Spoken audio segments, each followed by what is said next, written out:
Selamat pagi, siang, sore, dan malam, teman-teman. Hari ini saya akan menjelaskan cara pembuatan jurnal umum hingga laporan keuangan pada perusahaan dagang. Karena di video sebelumnya saya sudah mengajarkan prosesnya, tetapi hanya dalam perusahaan jasa. Dan perusahaan dagang memiliki perbedaan yang cukup signifikan. Perbedaan yang utama adalah perusahaan jasa menjual jasa kepada pelanggannya, tetapi perusahaan dagang menjual persediaan. Jadi dalam simulasi ini yang saya buat, kami akan melihat proses pembelian persediaannya karena perusahaan dagang harus membeli suplainya dulu sebelum menjualnya kepada pelanggannya. Diawali dengan surat tanda terima. Kami bisa membaca keterangannya telah menerima uang tunai dari Jurgen Klopp selaku pemilik usaha PT Dortmund, yaitu dalam simulasi ini perusahaannya kita, sebesar 100 juta sebagai penambahan modal usaha. Jadi ini sudah kelihatan seperti setoran modal awal sebesar 100 juta. Dan dilakukan pada tanggal di bawah sini 1 Desember 2025. Dalam jurnal umumnya saya sudah membuat template-nya agar kelihatan lebih rapi. Tetapi sebelum itu saya harus menambah data validation agar akunnya tidak ada typo atau error. Dengan melakukan data validation seperti video-video sebelumnya, kami harus membuat COA dulu, yaitu menambah nomor COA dengan nama akun di sebelahnya. Jadi ini adalah akun-akun yang kami akan gunakan dalam simulasi ini. Dan kami bisa melihat akun-akun yang sudah dijelaskan sebelumnya seperti kas, piutang, utang usaha, modal, tetapi ada beberapa akun yang baru. Contohnya persediaan, harga pokok penjualan, retur penjualan, dan sebagainya. Jadi kami melakukan data validation dulu dengan select sel yang ingin ditambah data validation, kemudian pencet tombol ini.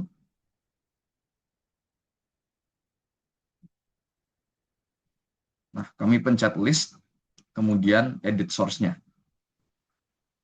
Seperti ini. Pencet OK.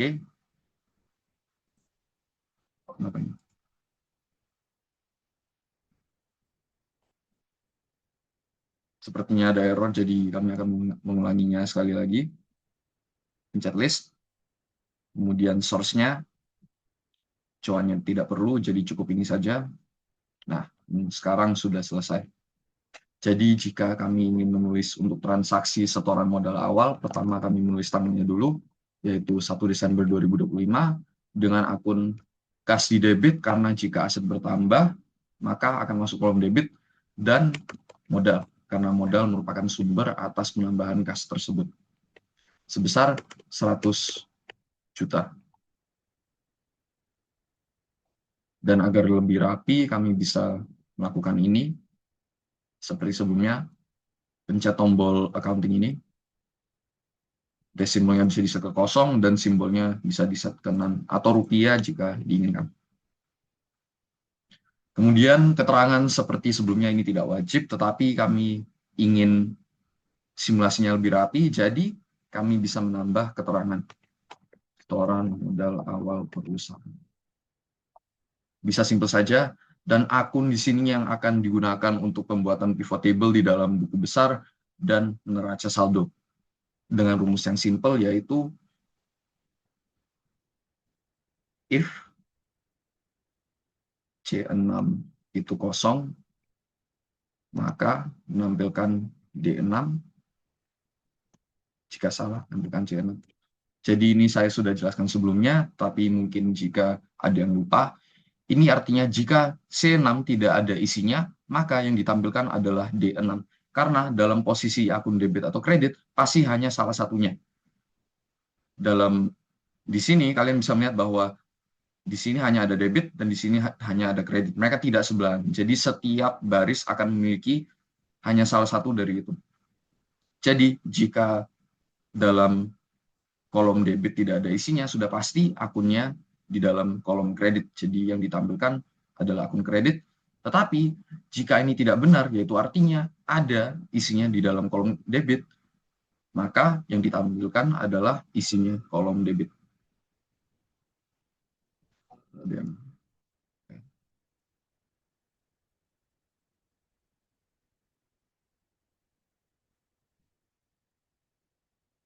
Oke, mari kita lanjut. Jika kami pencet enter, maka akan muncul seperti itu.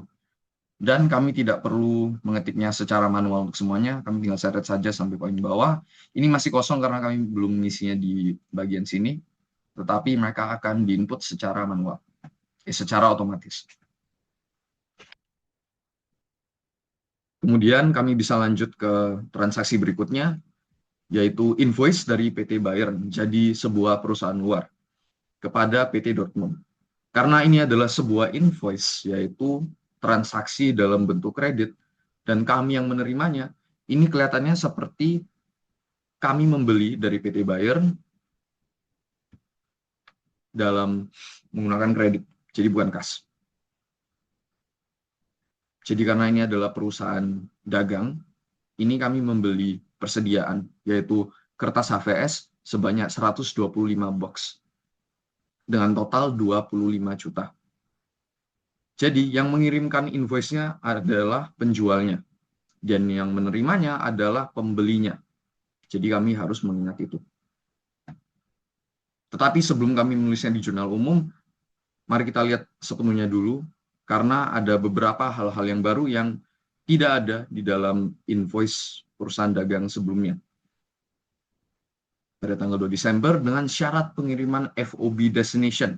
Ini adalah hal yang baru yang saya belum menjelaskan sebelumnya. Syarat pengiriman adalah pembayaran ongkir intinya.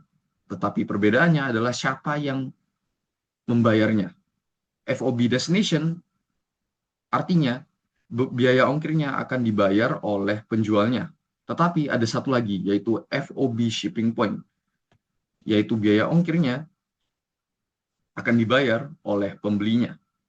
Jadi dalam konteks ini, yaitu FOB destination dengan penjualnya PT Bayern, ini akan ditanggungi oleh PT Bayern, bukan kita. Jadi kami tidak perlu menulisnya di dalam jurnal umum.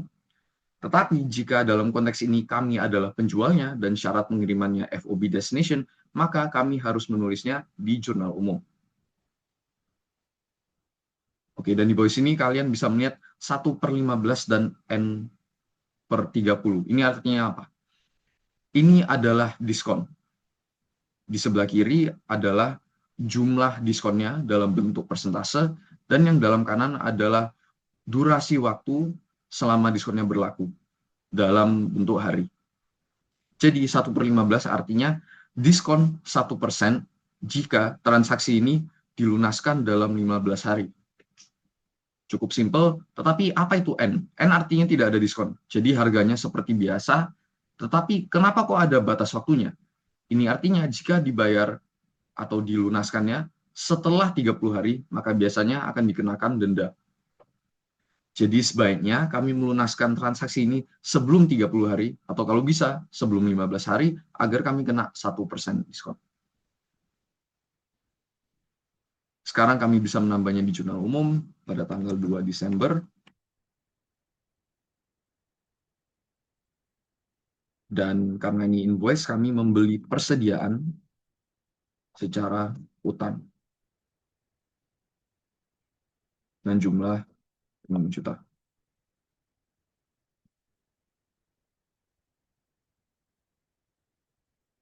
Pembelian persediaan untuk dijual cukup simpel.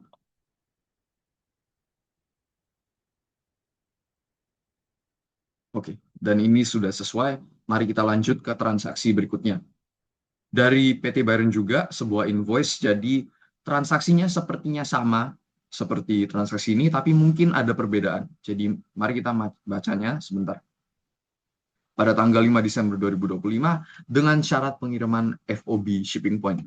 Jadi ini adalah perbedaan yang paling terlihat dibanding transaksi sebelumnya. Jadi dalam transaksi ini kami yang membayar biaya ongkirnya.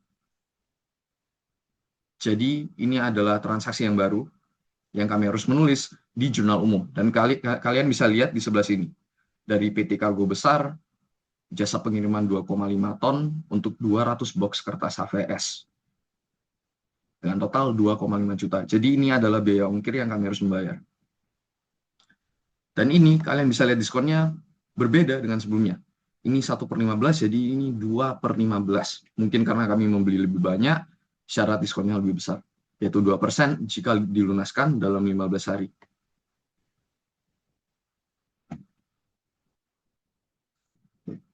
Dan pada tanggal 5 Desember. Persediaan dan utang usaha sebesar 40 juta.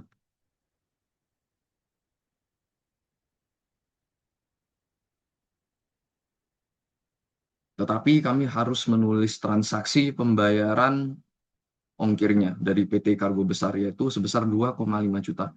Dan kalian bisa melihat bahwa bukti transaksi ini adalah kwitansi. Seperti kami bahas sebelumnya, invoice adalah pembelian secara kredit, sedangkan kwitansi adalah bukti pembayaran. Jadi transaksinya sudah lunas, jadi ini dibayar dengan kas. Menggunakan uang yang kami sudah setorkan di awal bulan tersebut. Tetapi akunnya kami tulis sebagai persediaan.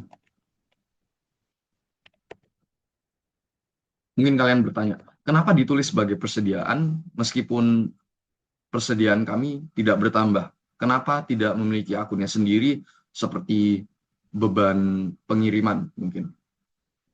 Karena dalam konteks pembeli ini akan memudahkan prosesnya. Karena ini adalah biaya untuk membeli persediaan di dalam transaksi yang sama atau tidak sama atau berhubungan. Jadi, biaya pengiriman tersebut dianggap sebagai biaya tambahan untuk persediaannya. Jadi, meskipun persediaan kami tidak bertambah, biayanya bertambah karena mereka saling berhubungan. Tetapi dalam konteks penjual nanti ini akan memiliki nama akun yang beda, yaitu beban angkut penjualan. Jadi misalnya ada biaya pengiriman atau diskon atau retur, yaitu pengembalian barang, kami akan menulisnya sebagai persediaan dalam konteks pembeli. Tetapi jika kami menjualnya sebagai pihak yang menjual persediaannya, jika ada retur atau beban pengiriman atau diskon, nanti mereka akan memiliki akunnya sendiri. Tetapi dalam konteks pembeli, cukup ditulis sebagai persediaan saja.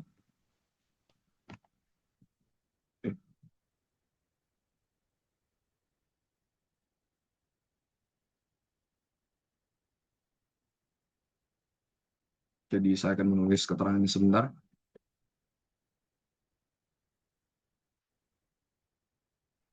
Pembelian persediaan, ini keterangannya bisa ditulis beda. Misalnya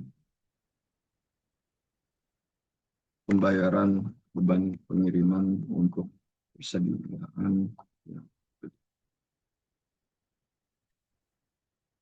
Oke, mari kita lanjut ke transaksi selanjutnya, yaitu invoice tetapi dari perusahaannya kami. Jadi sepertinya kami menjual persediaan yang kami barusan beli kepada pihak luar dalam bentuk kredit kepada PT Leverkusen sebesar 100 box dengan total 30 juta. Pada tanggal 6 Desember dengan syarat pengiriman FOB shipping point, jadi biaya ongkirnya akan ditanggungi oleh PT Leverkusen, bukan kami, jadi kami tidak perlu menulisnya dalam jurnal umum. Sebesar 30 juta.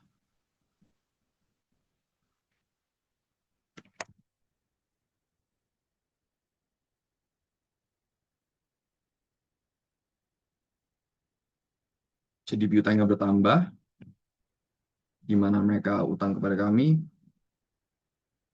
dan sumbernya itu penjualan sebesar 30 juta.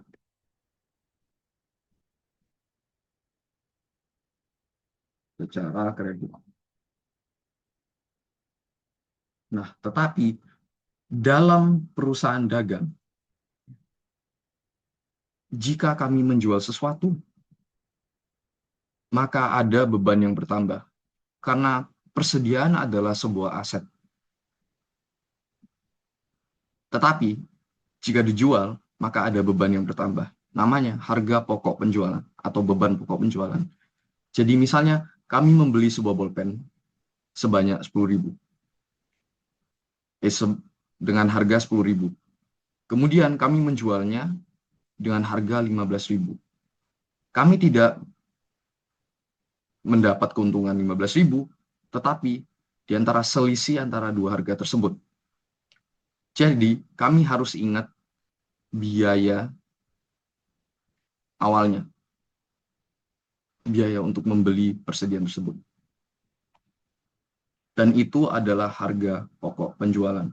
Untuk setiap persediaan yang dijual, berapa biaya yang kami mengeluarkan untuk membeli persediaan tersebut. Dan itu memiliki prosesnya sendiri. Tetapi saya akan menjelaskannya di dalam video berikutnya karena ini prosesnya lumayan lama jika saya jelaskannya sekarang. Tetapi kami dapat menemukannya dalam tabel ini, yaitu bernama Vivo Perpetual. Dan ini memiliki banyak jenisnya. Untuk mengetahui HPP-nya, ada Vivo Perpetual, Vivo Periodic, ataupun Average Perpetual dan Average Periodic. Tetapi metode yang saya gunakan adalah Vivo Perpetual. Dan kalian bisa melihat dalam transaksi ini, yaitu 6 Desember, HPP-nya sebesar 20 juta. Dan jika beban persediaannya bertambah, maka persediaannya berkurang. Karena persediaannya sudah dipakai, baru kami bisa mengakui bebannya.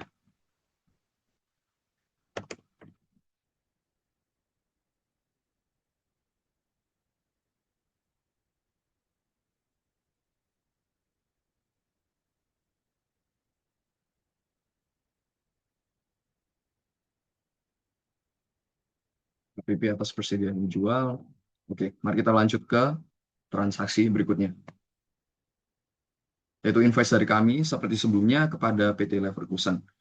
Tetapi syarat pengirimannya FOB destination. Jadi sekarang kami yang membayar biaya ongkirnya, bukan PT Leverkusen. Pada tanggal 8 Desember dengan total 21 juta. Dan jasa pengirimannya sebesar 1 juta. Jadi kami harus menulis 3 hal. Pertama, penambahan piutang. Kedua, harga pokok penjualan seperti sebelumnya. Dan yang ketiga, biaya ongkir ini yang kami sudah membayar. Karena dalam bentuk kwitansi.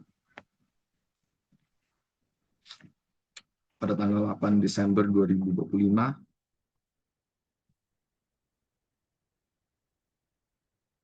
saya akan menulis akunnya dulu, baru saya menulis jumlahnya agar saya tidak lupa. Piutang usaha, penjualan, harga pokok penjualan, persediaan yang berkurang. Kemudian, karena kami dalam sisi penjualnya, maka biaya pengirimannya memiliki nama akunnya sendiri. Karena ini akan muncul di dalam laporan laba rugi, yaitu beban angkut penjualan, atau nama akun yang mirip seperti itu. Beban akun penjualan yang dibayar menggunakan kas. Transaksinya sebesar 21 juta dengan HPP sebesar 14 juta, karena ini ada 2 baris tapi dari tanggal yang sama, jadi kami harus mentotalkannya. Untuk kenapa mereka di dalam baris yang berbeda, saya akan menjelaskan di video berikutnya. Jadi HPP-nya 14 juta dan biaya ongkir 1 juta.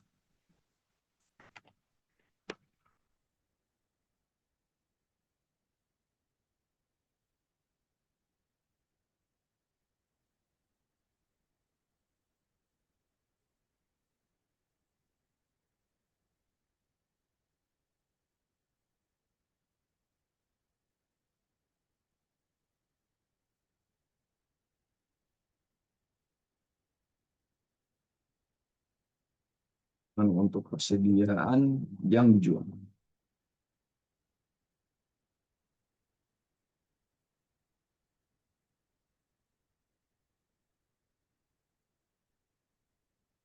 Oke, mari kita lanjut. Yaitu nota retur pembelian, yaitu pengembalian barang. Dari kami, jadi kami mengembalikan persediaan kepada PT Buyer. Kami bisa lihat di catatannya, pengembalian barang dengan kondisi rusak atas transaksi tanggal 5 Desember 2025. Karena transaksi dengan PT Bayer Nada 2, kami harus membedakannya, yaitu transaksi yang tanggal 5, jadi bukan yang ini. Di mana kami beli 200 box dengan total 40 juta, kami melakukan retur sebanyak 20 box dengan 40 juta pada tanggal 9 Desember 2025. Seperti saya bilang tadi, dalam sisi pembeli, jika kami mengembalikan barang, maka akan cukup menggunakan akun persediaan saja, tidak ada akun retur dan sebagainya. Jadi cukup persediaan berkurang dan utang berkurang untuk mengembalikannya. Tanggal 9 Desember, di mana utangnya, jika utang berkurang, maka masuk kolom debit, dan persediaan, jika akun berkurang, akan masuk kolom kredit sebesar 4 juta. Saya ingin ngecek lagi, oke 4 juta, sudah benar, tinggal ditulis keterangannya.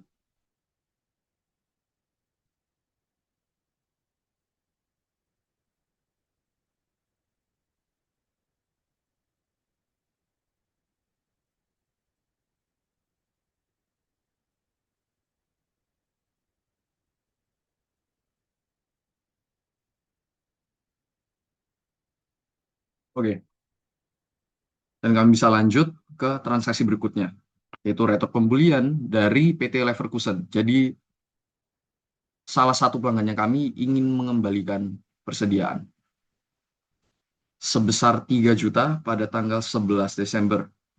Dan karena dalam konteks ini kami dalam sisi penjual, maka retor akan memiliki akunnya sendiri,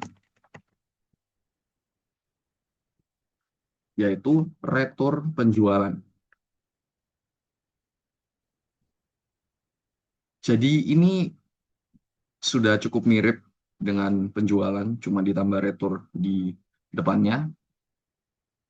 Tetapi ini akan kelihatan di dalam laporan keuangan nanti yang saya akan jelaskan di akhir. Dan piutangnya berkurang sebesar 3 juta.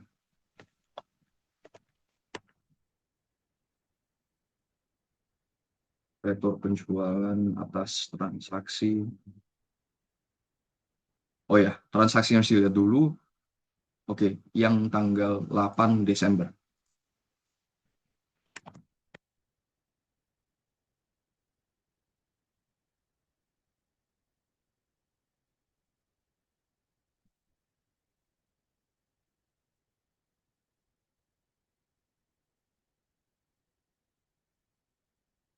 Oke, tetapi ini belum selesai. Karena jika kami lihat di tanggal 8 sini, selain piutang dan penjualan, juga ada harga pokok penjualan dan persediaan. Dan karena beberapa dari persediaannya kami kembali, maka kami harus menambah persediaannya kami juga dan mengurangi harga pokok penjualannya. Tetapi beban angkut penjualan tidak perlu dikurangi karena ya kami sudah membayarnya kepada PT Kargo Besar, jadi itu tetap sama. Jadi kami harus menguruskan ini dulu dengan mengembalikannya. Jadi persediaan ditulis dalam kolom debit akan bertambah lagi, tetapi harga pokok penjualannya dalam kolom kredit karena berkurang. Dan ini kami melihatnya di dalam tabel FIFO perpetual juga, yaitu retur. Nah, dan kalian bisa lihat di sini HPP-nya sebesar 2 juta.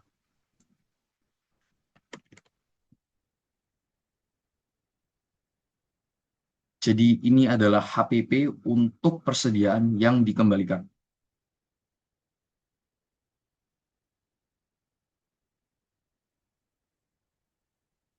Untuk akunnya HPP atas persediaan yang diretur.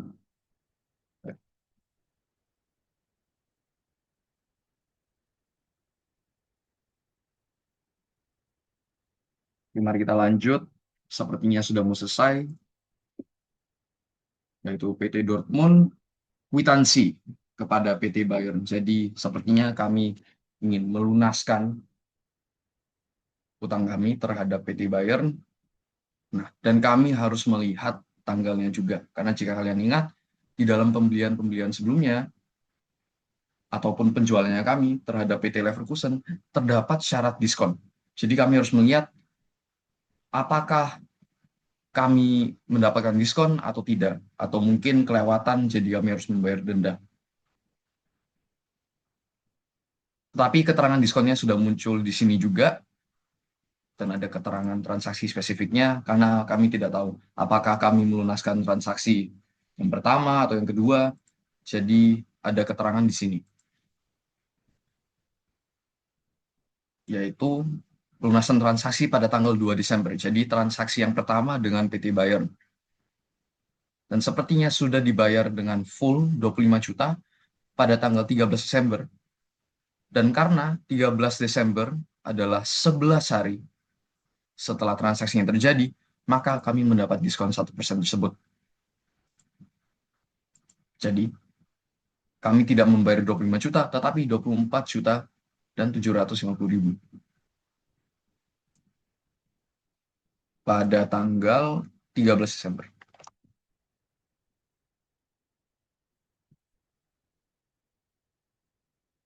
Karena utang kami berkurang, masih di situ, dan kas kami berkurang, utangnya berkurang sebesar 25 juta. Tetapi, kasnya kami kan tidak berkurang sebesar 25 juta. Kan hanya 24 juta dan 750.000. Nah, lalu 250.000-nya ditulis sebagai apa? Karena itu tidak bisa hilang seperti itu saja. Karena di dalam jurnal umum, sisi debit dan kredit harus seimbang. Jadi, diskonnya harus ditulis. Seperti saya bilang tadi, dalam sisi pembeli, jika ada diskon, retur, atau biaya pengiriman, akunnya cukup ditulis sebagai persediaan. Jadi ini dianggap sebagai biaya persediaannya berkurang.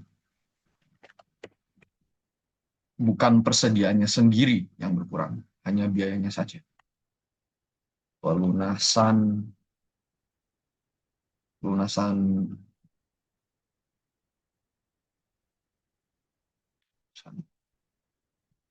utang atas transaksi 2 Desember 2005. Oke, dan mari kita lanjut dari PT Leverkusen, yaitu salah satu pelanggannya kami, dan kwitansi, jadi mereka melunaskan utangnya mereka. Oke, pelunasan transaksi pada tanggal 6 Desember pada tanggal 15 Desember 2025. Jadi mereka masih berada di dalam jangka waktu diskonnya, yaitu 10 hari. Jadi mereka mendapat diskon 1%. Oke. 15 Desember dan 30 juta.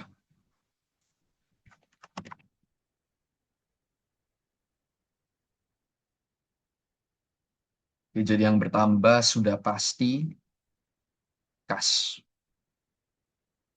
Dan juga yang berkurang adalah piutang. Dan piutangnya berkurang sebesar 30 juta. Dan kasnya bertambah sebesar 29 juta 700.000. Nah, tetapi dalam sisi penjual, diskonnya tidak ditulis sebagai akun persediaan, karena kami berada di sisi penjual, bukan pembeli. Jadi kami menggunakan nama akun diskon penjualan. Cukup begitu saja. Sebesar 300.000. Oh, sorry, ini bukan piutang, tetapi utang. Karena kami yang membeli, bukan menjual.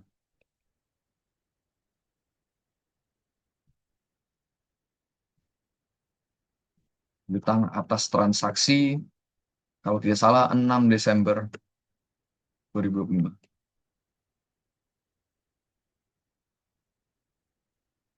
Ya, mari kita lanjut. PT Dortmund kwitansi, sepertinya ini adalah pelunasan utang atas transaksi yang kedua, yaitu ya benar, pelunasan transaksi pada tanggal 5 Desember 2025. dan dilunaskan pada tanggal 22 Desember. Jadi ini sudah kelihatan melewati batas waktu 15 harinya, tetapi masih di dalam batas waktu 30 hari, jadi kami tidak kena denda. Cuma tidak kena diskon.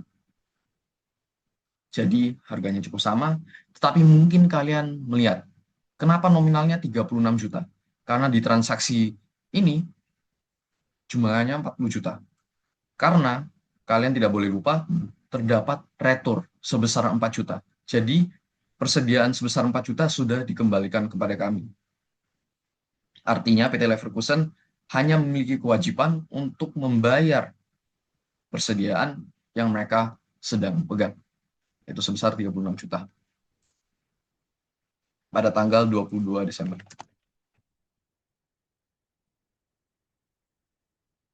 Sudah cukup utang usaha dan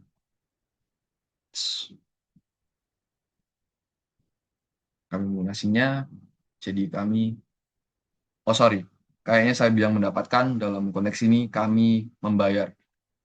Oke, jadi kami membayarnya 36 juta, bukan 40 juta. Pelunasan utang atas transaksi 5 Desember. Oke, jadi kami cukup membayar 36 juta, bukan 40 juta, karena kami sudah retur 4 juta persediaannya kepada PT Bayer. Dan pada transaksi terakhir, yaitu PT Leverkusen, kwitansi, yaitu melunaskan transaksi keduanya dengan kita, yaitu pada tanggal 8 Desember, dan dilakukan pada tanggal 25 Desember 2025, dan jangka waktunya sudah kelewatan. Karena ini batasnya, yaitu 18 Desember, yaitu 10 hari setelah 8 Desember. Tetapi dilunaskannya pada tanggal 25 Desember. Jadi sudah kelihatan sudah lewat, tetapi masih sebelum kena denda. Jadi kami menerima pembayaran sebesar 18 juta, yang mungkin kalian juga sudah tahu, berbeda dengan transaksinya itu 21 juta, karena mereka juga melakukan retur sebesar 3 juta rupiah. Jadi mereka sisa membayar 18 juta persediaan yang mereka sedang pegang. Pada tanggal 25.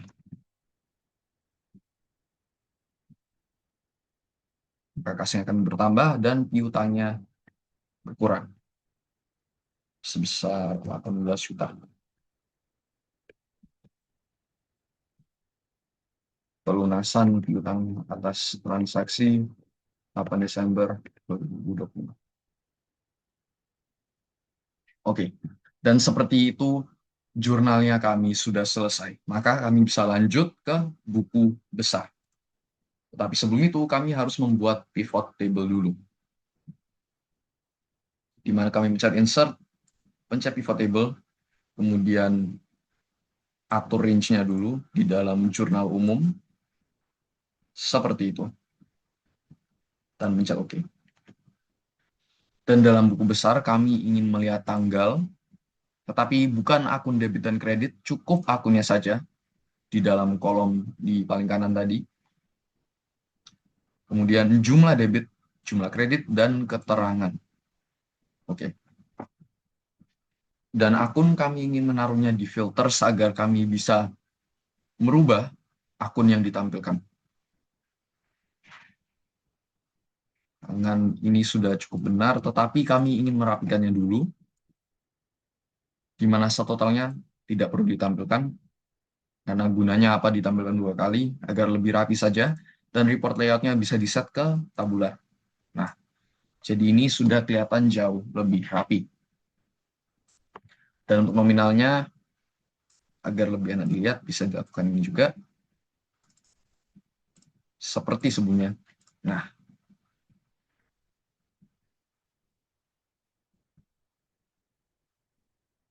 ini sudah kelihatan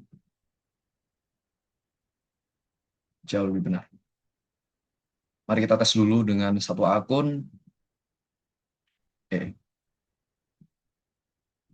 Nah, sepertinya sudah benar.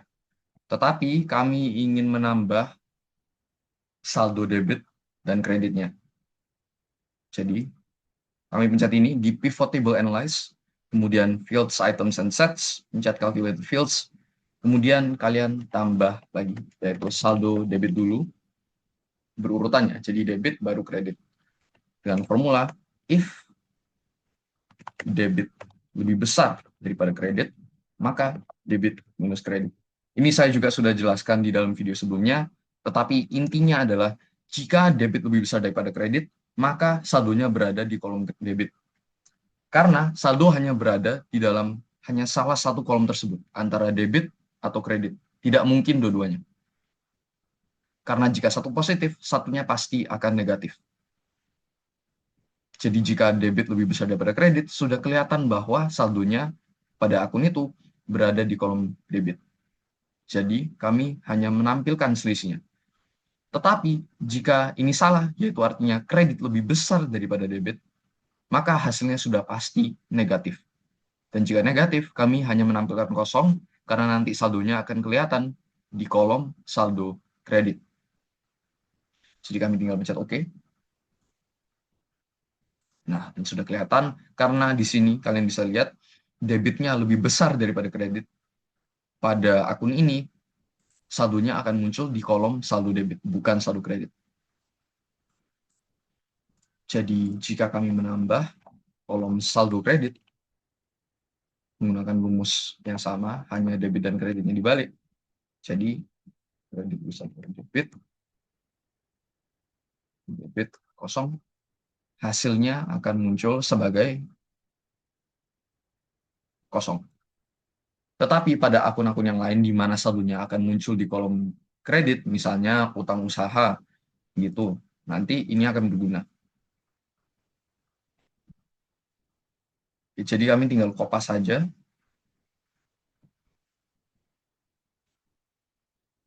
Kas dulu.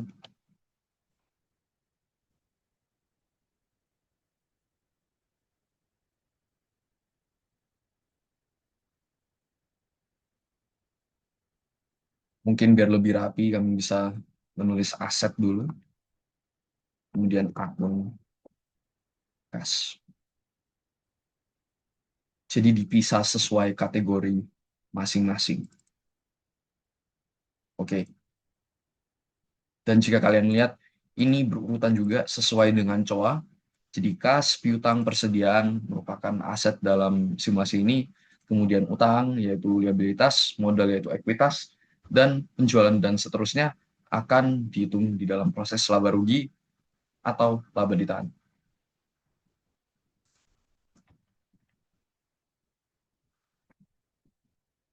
Oke.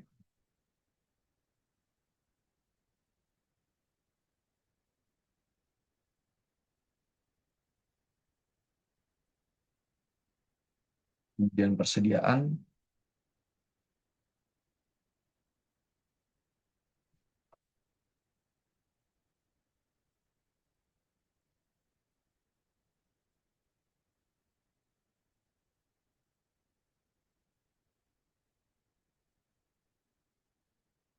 pencet. Jadi dalam proses ini kami hanya cukup copy dan paste saja. Dan karena hasilnya sudah selesai, kami bisa pindah ke liabilitas. Dan akun utang usaha.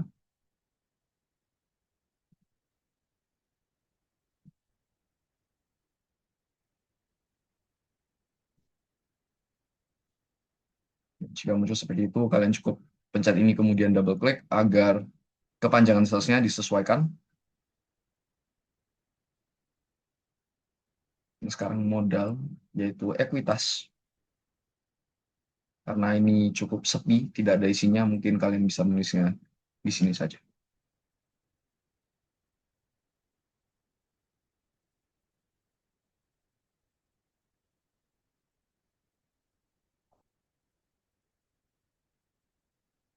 Modal,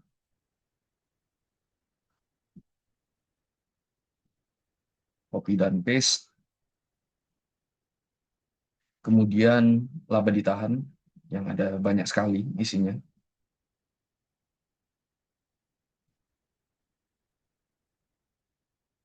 Mungkin di sebelah, mungkin di bawah sini.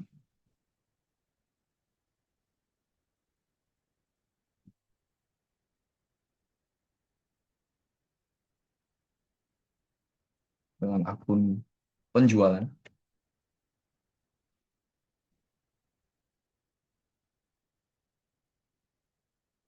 Kemudian retur penjualan.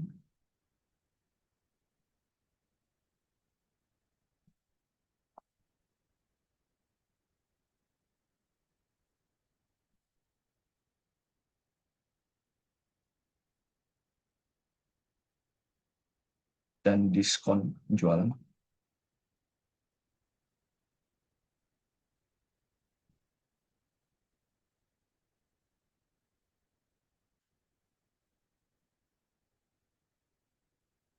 Dan ada dua lagi, yaitu harga pokok penjualan dan beban angkut penjualan. Mungkin kami taruh di sebelahnya.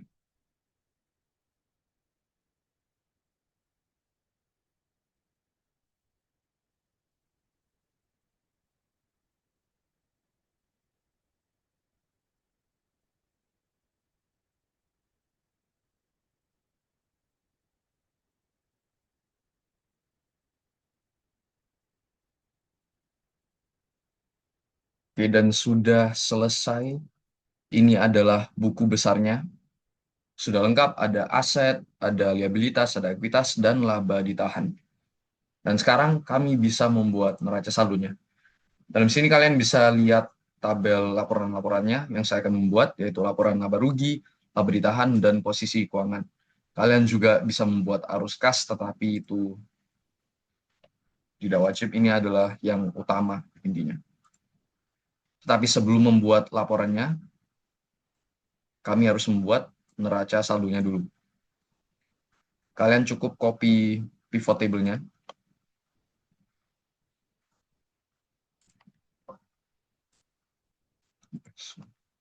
Nggak bisa. Mungkin di bawah sini. Oke. Tetapi kami ingin edit pivot table-nya.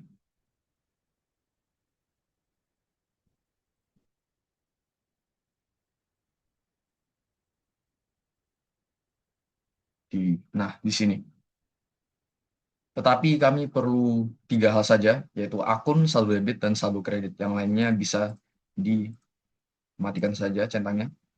Tetapi akunnya tidak difilter karena kami ingin menampilkan semuanya. Nah, jadi seperti ini. Kemudian kami bisa copy ini ke atas tadi. Nah, seperti itu. Dan ini cukup dihapus. Mantap.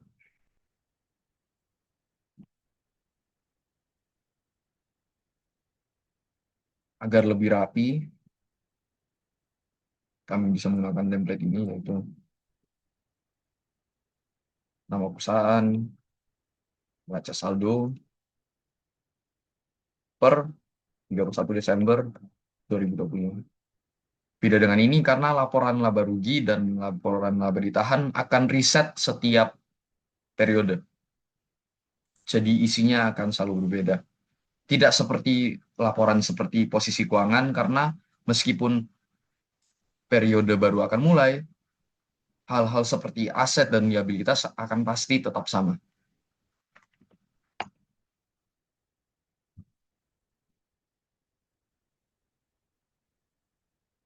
Dan grand totalnya seperti biasa ada error, jadi kami cukup delete saja. Ya bukan seperti itu.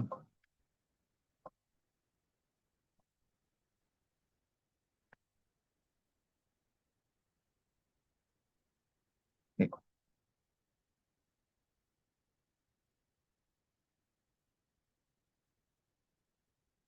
jadi kalian right click kemudian remove grand total.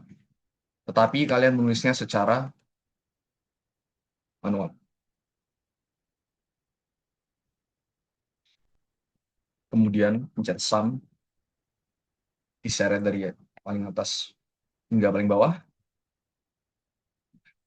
dan ini dilakukan untuk ngecek apakah saldo debit dan kreditnya seimbang. Dan kami bisa lihat bahwa hasilnya seimbang. Jadi kami bisa lanjut ke tahap berikutnya.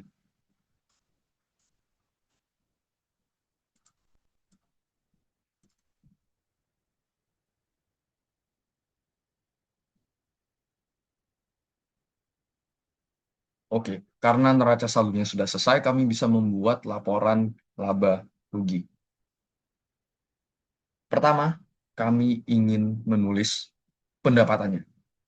Jadi ini akan sedikit berbeda dengan laporan laba rugi dalam perusahaan jasa, tetapi intinya tetap sama. Kami ingin melihat total pendapatannya dan total beban untuk mengetahui laba bersihnya sebelum kami bisa menghitung laba ditahannya.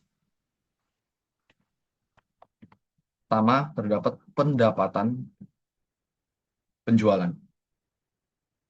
Jadi pendapatan dari penjualannya kami, dari akun penjualan kami cukup kopas saja, tetapi kami ingin memasukkan retur penjualan dan diskon penjualan juga. Kenapa? Kalian akan melihatnya setelah ini. Kalian bisa menggunakan rumus seperti di video sebelumnya, yaitu SUMIF untuk menampilkan nominalnya. Jadi sebaiknya tidak dikopas, tetapi menggunakan rumus agar hasilnya lebih akurat.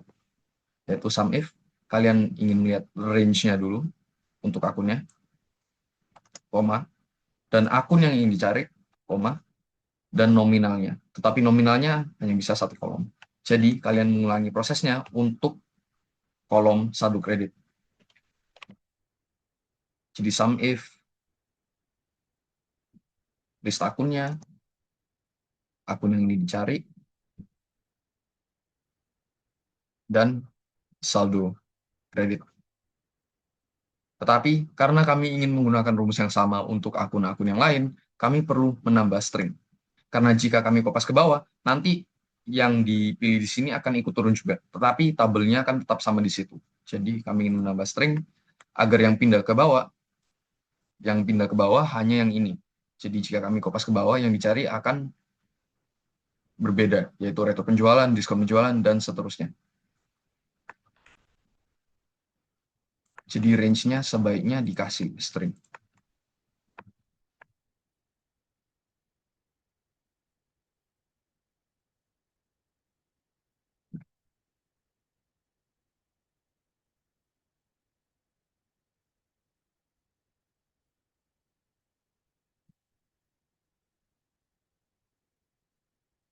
Dan sekarang retur penjualan dan diskon penjualan.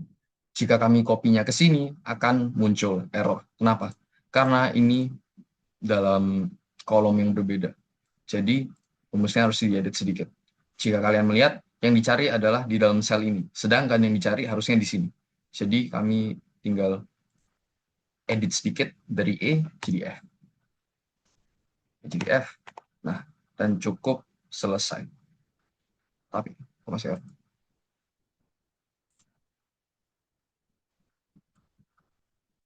Sebentar saya ingin melihat masalahnya dulu. Kenapa? Oh, karena ini tidak ada stringnya. Nah, string B. Nah, mungkin saya tidak sengaja delete karena di sini masih ada stringnya. Jadi kami tinggal seret ke bawah dan kami ingin mengetahui sum antara dengan retur penjualan dengan diskon penjualan. Kemudian ini akan dikurangi dari ini untuk mengetahui pendapatan neto. Jadi ini minus ini. Nah, sudah. Kemudian harga pokok penjualan. Cukup ini rumusnya. Dan kami ingin mengetahui laba kotornya sebelum kami menghitung laba bersihnya.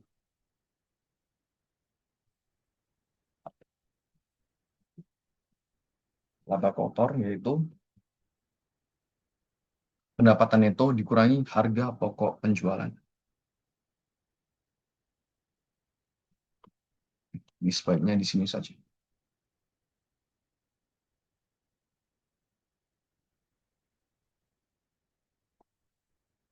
15,7 juta. Kemudian beban operasional, yaitu beban angkut penjual.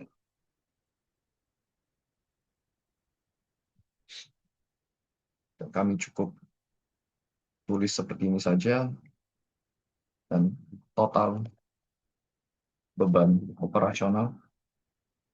Karena selain itu tidak ada beban operasional yang lain. Seharusnya di sum, tetapi karena hanya satu, ya hasilnya tetap sama. Kemudian ada pendapatan dan beban lain-lain. Jika ada pendapatan di luar penjualan atau beban di luar beban operasional. Tetapi di dalam simulasi ini tidak ada, jadi bisa ditulis sebagai kosong saja.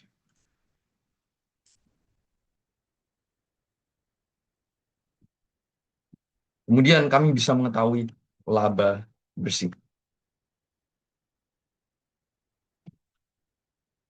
yaitu laba kotor kurangi total beban operasional sebesar 14,7 juta. Oke. Sekarang karena kami mengetahui laba bersihnya, kami bisa melihat laba kitanya. Pertama, kami harus melihat saldo laba ditahan awal periode. Kemudian ditambah laba bersih dari periode sekarang ini, dikurangi dividen. Karena perusahaan kami adalah PT, jadi biasanya menggunakan dividen, bukan preferred. Biasanya salah satu di antara itu, tergantung jenis perusahaannya. Dan terakhir, saldo laba ditahan akhir periode.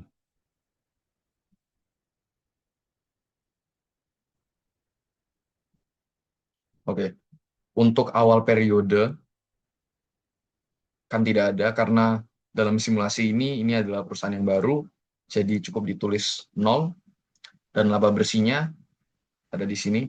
Karena kami tidak bisa menulis sum if, karena ini bukan akun, adalah hal yang baru, kami tinggal kopas saja, atau diketik ulang, 14.700.000. Dan dividennya di dalam konteks ini tidak ada, jadi cukup ditulis 0 saja. Jadi rumusnya seharusnya saldo laba ditahan awal periode ditambah laba bersih yang baru dikurangi dividennya, tetapi karena hanya satu, ya hasilnya akan tetap sama, 14,7 juta. Dan sekarang laporan posisi keuangan yang diawali dengan sudah pasti aset.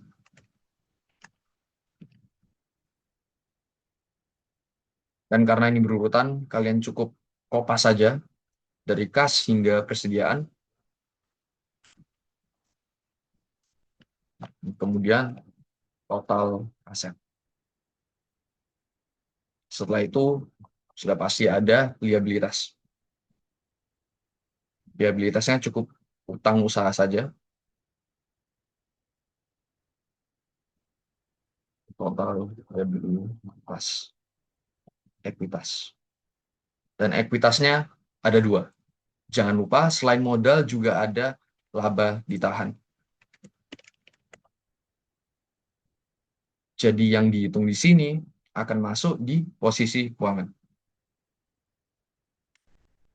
Total ekuitas, kemudian total liabilitas plus ekuitas. Ternyata lebih panjang, oke. Dan sekarang kami bisa menggunakan rumus yang sama. Nah, karena ini ada jedanya satu, ini saya menggunakan 3 kolom agar kelihatan lebih rapi saja. Karena jika 2 kolom terlalu tipis. Nah, karena kami ini yang ada satu jeda, kami copy yang ini. Nah, diseret.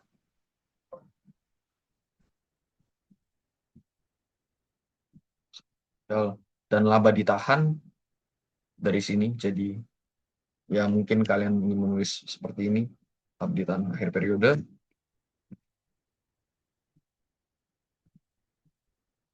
Kemudian kami ingin sum totalnya.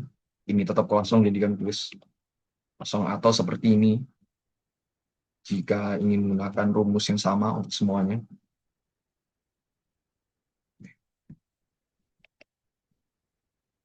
Sum modal dengan laba ditahan. Dan ini total liabilitas, meskipun kosong, ditambah total ekuitas. Dan ini dilakukan untuk melihat apakah total aset sama dengan total liabilitas dengan ekuitas. Karena dua-duanya harus seimbang. Jika tidak seimbang, sudah pasti ada sebuah kesalahan. Nah, dan ini sudah selesai dari proses awal hingga akhir, di mana kami melihat bukti transaksi dari setoran modal awal, pembelian persediaan, penjualan persediaan, retur pembelian, retur penjualan, bahkan pengirimannya juga, jenis-jenis menanggungi biaya ongkirnya, bisa dari sisi pembeli ataupun sisi penjual, dan juga pelunasan utang dan piutang juga. Jadi hampir semuanya kami sudah membahas. Dan juga ada FIFO perpetual yang saya akan membahas dalam video berikutnya, jurnal umumnya, buku besarnya, neraca saldo, dan laporan keuangannya. Jadi menurut saya ini sudah cukup lengkap, dan itu akan mengakhiri videonya saya. Ya, dan semoga bermanfaat, dan mohon maaf jika ada salah kata. Terima kasih.